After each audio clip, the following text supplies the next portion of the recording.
Good morning, students. Hope everybody is doing well. It's been a couple of days since I was able to post a video. I tried to get this video uploaded last night, but I was having some technical difficulties, so I'm going to upload it today. You guys have overall done a good job. I started making some phone calls to some parents yesterday and just reminding some parents of some of you who have not completed the assignments yet. And I'm going to continue to do so, so make sure you stay on top of your work. Most of these assignments, as you know by now, do not take that long to do, so you can knock them out pretty quick. And you know, the tests are going to be the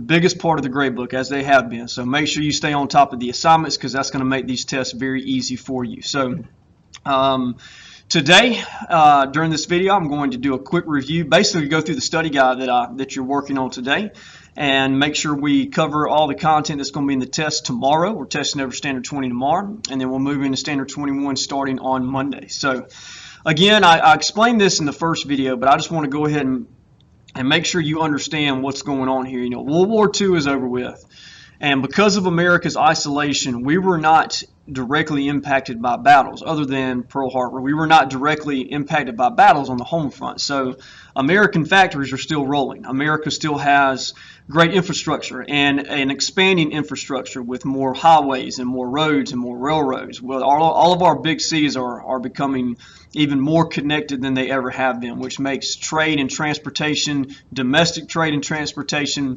very easy. And the faster you can trade and transport materials, the faster you can get it to the markets, which cut down on the manufacturing cost. The cheaper you can sell it, which means you're going to sell more. And that is basically the essence of the free market society that we live in today. So knowing that helps us understand what America's role was after World War II is over with.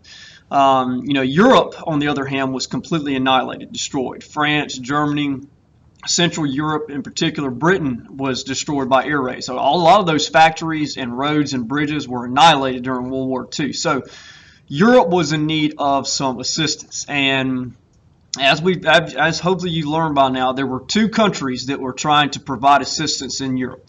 That was the United States and the Soviet Union.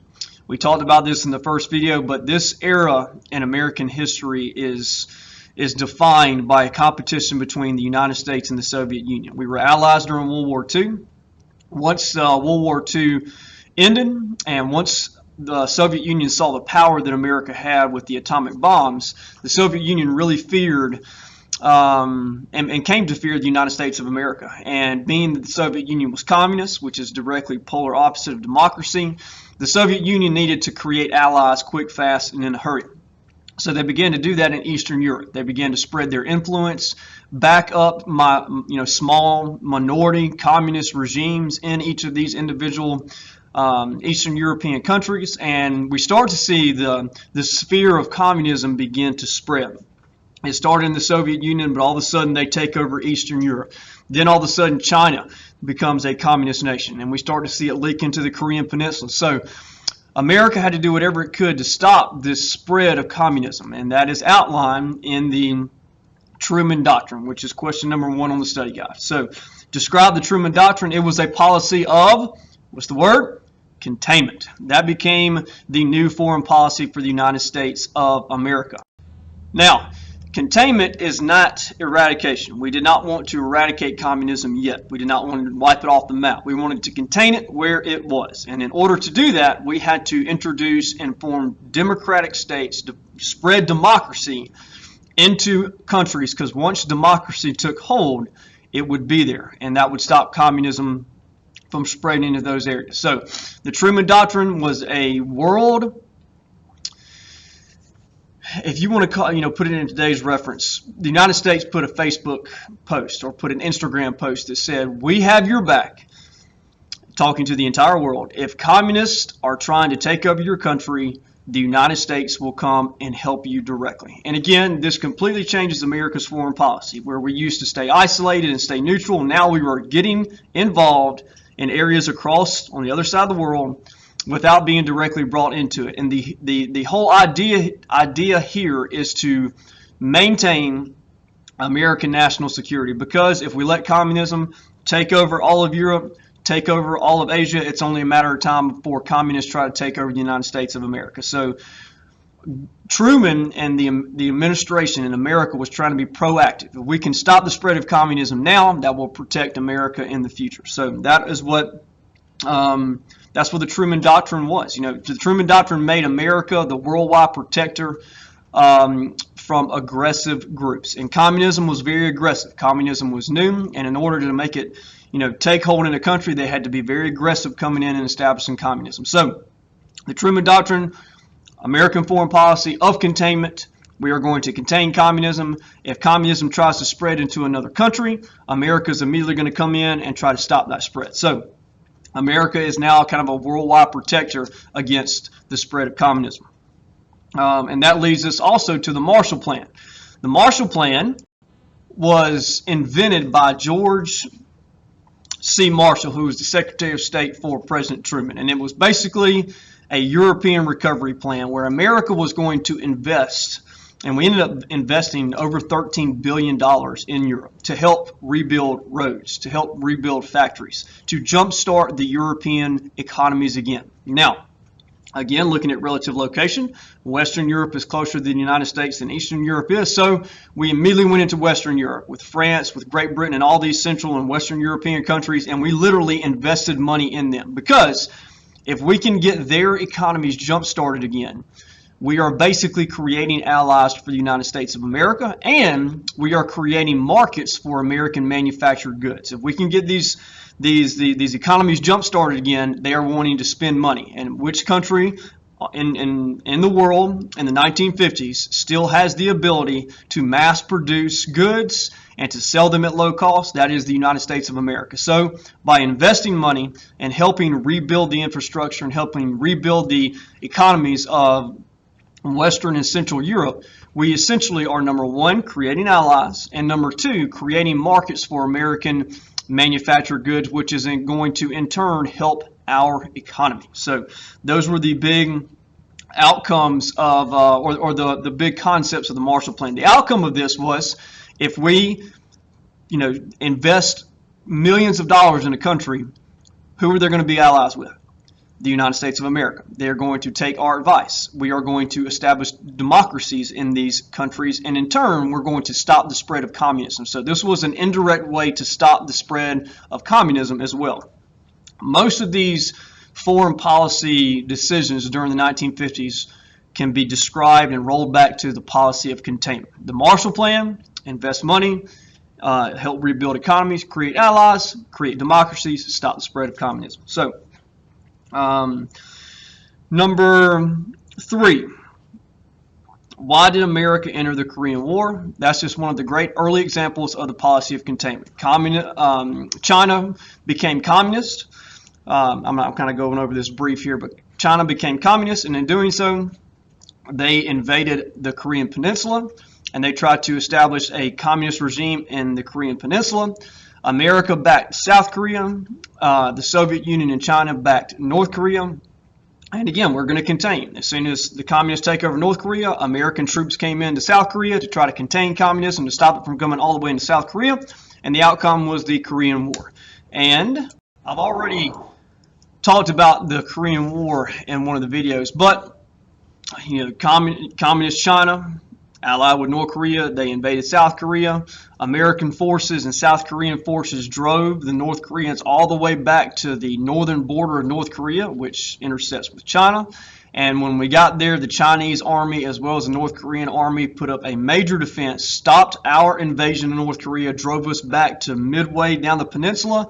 Both sides halted and began fighting, and eventually a ceasefire was signed, and that ceasefire took place on the 38th parallel, which I believe is also a number 14 on your study guide.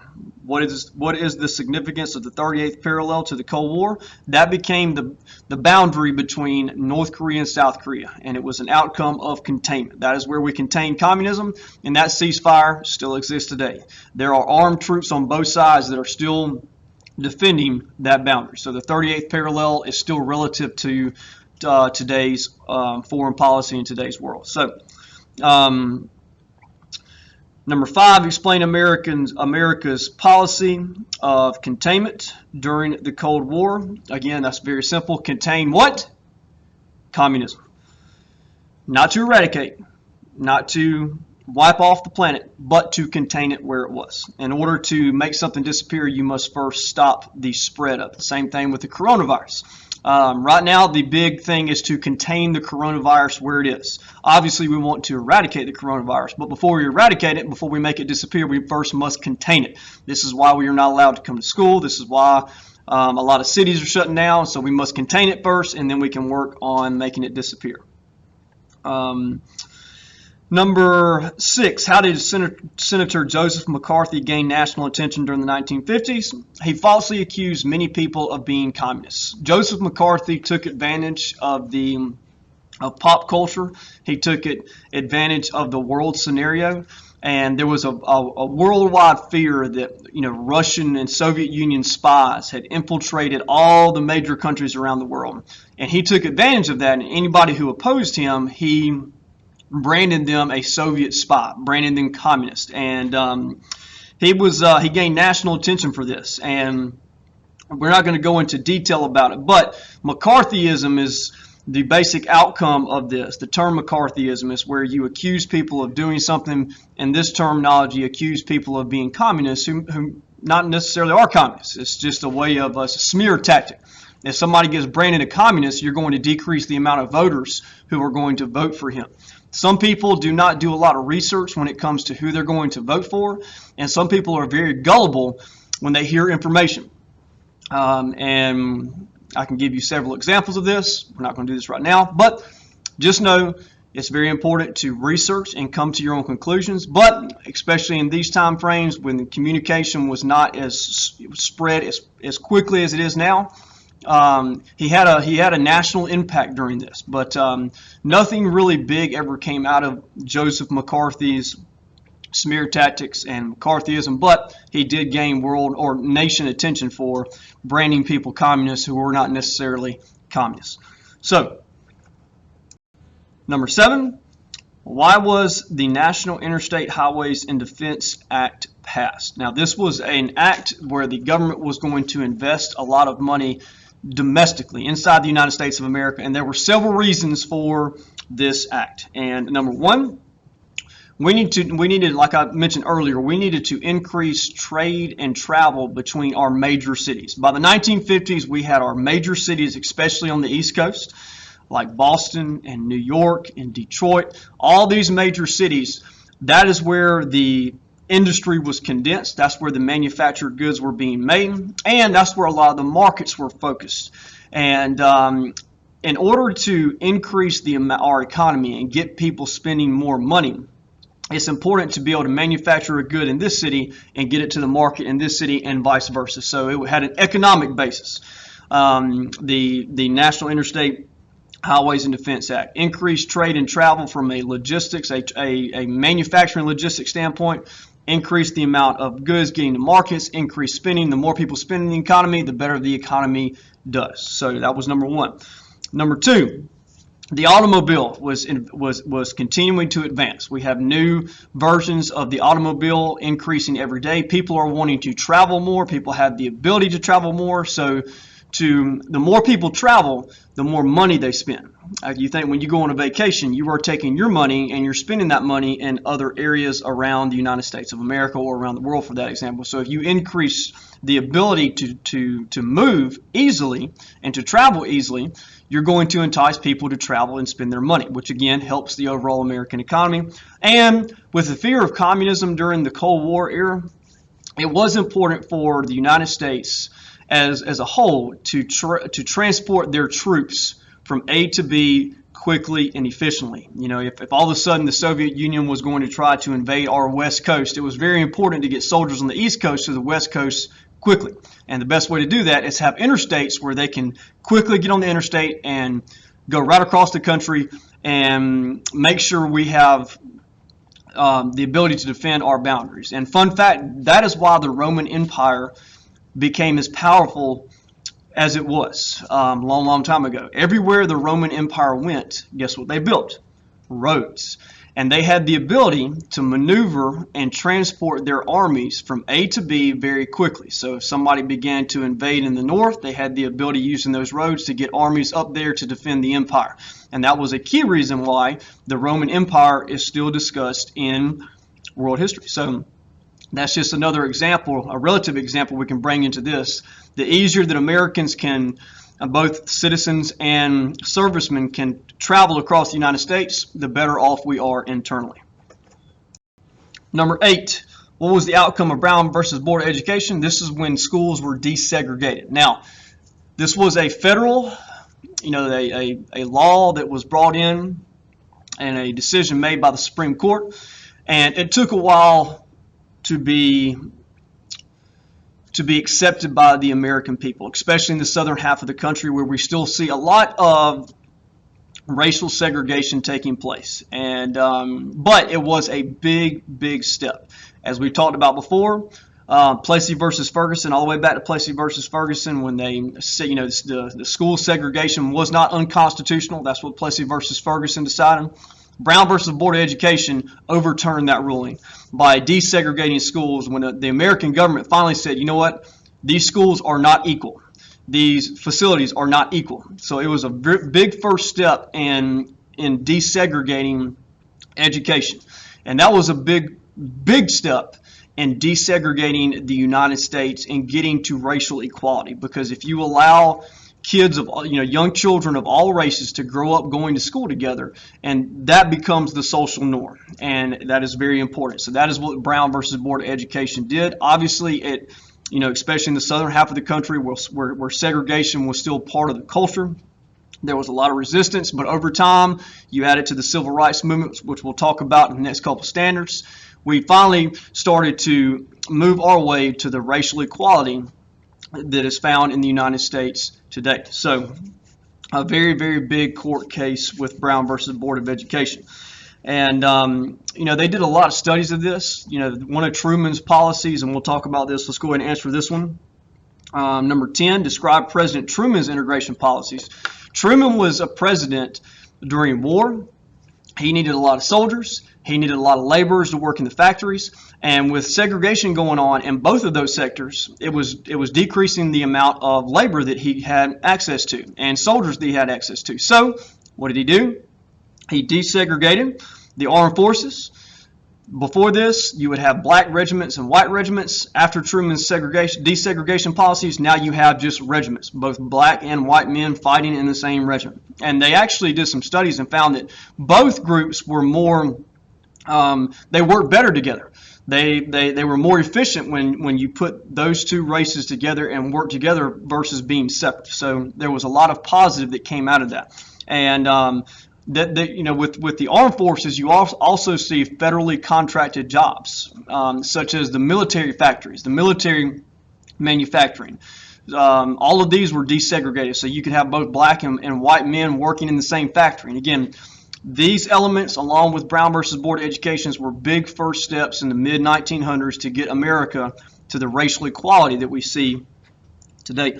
Hopping back up to Sputnik. Sputnik is a great example of the competition between the United States and the Soviet Union. It wasn't just military competition. It was competition in every sector of American life, including science and mathematics. Once World War II was over with, space started to be focused on. Can we send a human being into space? Can we send a machine into space? Can we put something in orbit around the United States, around the world? Can we put something on the moon? All these ideas. Now, when you look at the atomic era, the atomic bombs, obviously the big question is, can you launch a nuclear bomb from a satellite? So the space was arguably, and still is, one of the last frontiers, one of the last unknown places. We know a lot about space, but there's still a lot to learn, obviously. And President Trump has talked about funding a space force where the United States starts to put military in space. That way we control that theater of war if it ever becomes a theater of war. We could possibly see Star Wars down the line. We'll have to wait and see. But anyway, Sputnik was the first satellite that was put into orbit around planet Earth, and it was a Russian satellite. When Russia did this, again, Russia was like we did this first. America immediately began to focus on at least trying to one-up Russia in that sense. And the competition, again, competition is a wonderful thing. When you're competing against somebody, you are going to try to do your very best. And we see this in the United States of America. Competition is a central foundation of our country when it comes to business, when it comes to education, when it comes to athletics. All parts of American society, competition is a very, very important theme that causes greatness, and it's an impact of greatness. So when you look at the competition between the United States and Soviet Union as far as Sputnik is concerned, Sputnik was put into orbit. It was a Russian satellite going around the world. When they did that, it had very big impacts on the United States of America. The government started to spend mass amount of money on science and math education.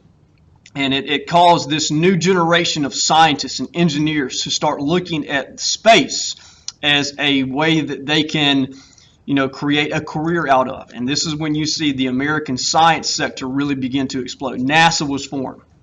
And, all of these were key elements that launching one satellite up into orbit had on the United States. Soviet Union launched one satellite, and the outcome was millions spent on math and science education, because math and science are how we do those things. The formation of NASA, trying to get a man into space, trying to get a man on the moon. So the space race is really what was started with Sputnik. So it's a really interesting dynamic to study how the launch of one satellite impacted the United States of America. The launch of one Soviet satellite impacted the United States of America. So a couple more questions. We've already answered number 10, Truman's integration policies. Number 11, how did returning soldiers impact the United States after World War II? Number 1, we may have talked about this in class, but you have all of these men fighting a war, getting shot at, on the brink of death for several years. When they finally get back home, there's a long list of things that they are wanting to do. And for many, on the top of that list, the outcome 9 months later is a baby. And this is an actual demographic event in the United States of America called the baby boom.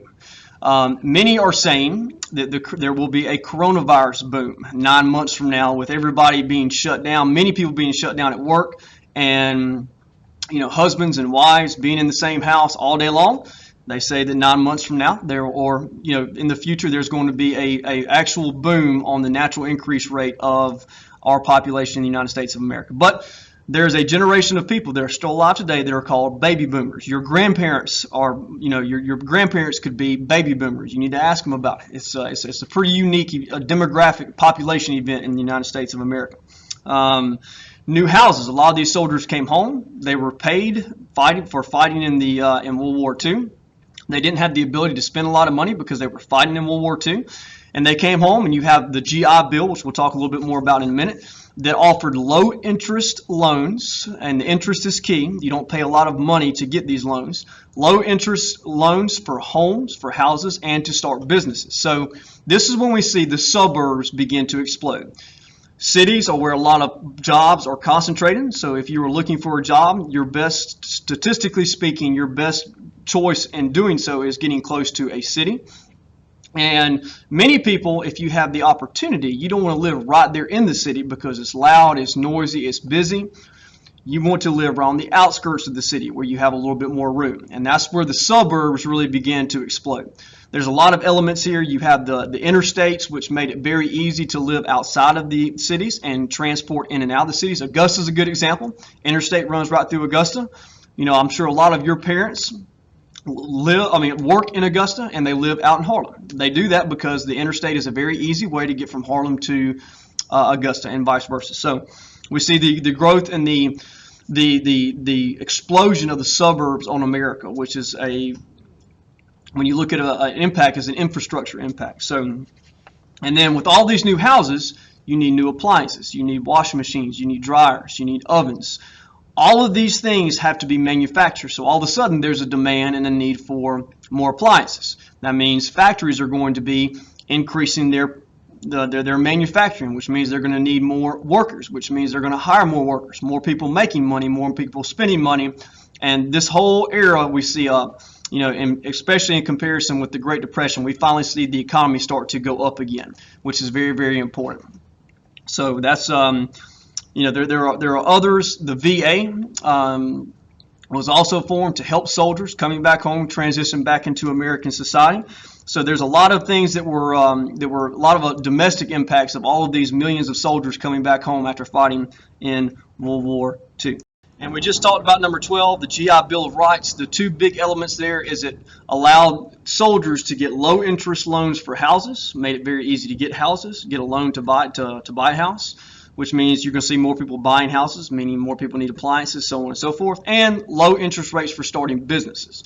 The more businesses you have, the more job positions you have, the more people that are allowed to work and able to work, the more people making money, the more people spending money. So this time period really laid the foundation for the modern American economy that we have today. And number 13, I probably should have put this one back up toward the top. It really deals with our foreign policy again, and that is the formation of NATO, the North Atlantic Treaty Organization. It was an alliance created to halt the spread of communism, to contain communism. There is strength in numbers, so all of these Western European countries that we were helping with the Marshall Plan and the Truman Doctrine, they became part of this alliance that was called NATO. And again, mutual defense against the aggression of the Soviet Union, the aggression of spreading communism. So I think that is it on the study guide. The test will be very straightforward, standard-based, and I will upload the access code for the test tomorrow morning, so you'll have all day to take it. You can watch this video, you can use this video on the test, you can use your study guide on the test, and if you have any questions, do not hesitate to ask. I hope you guys are doing well, and I'll see you guys again next week.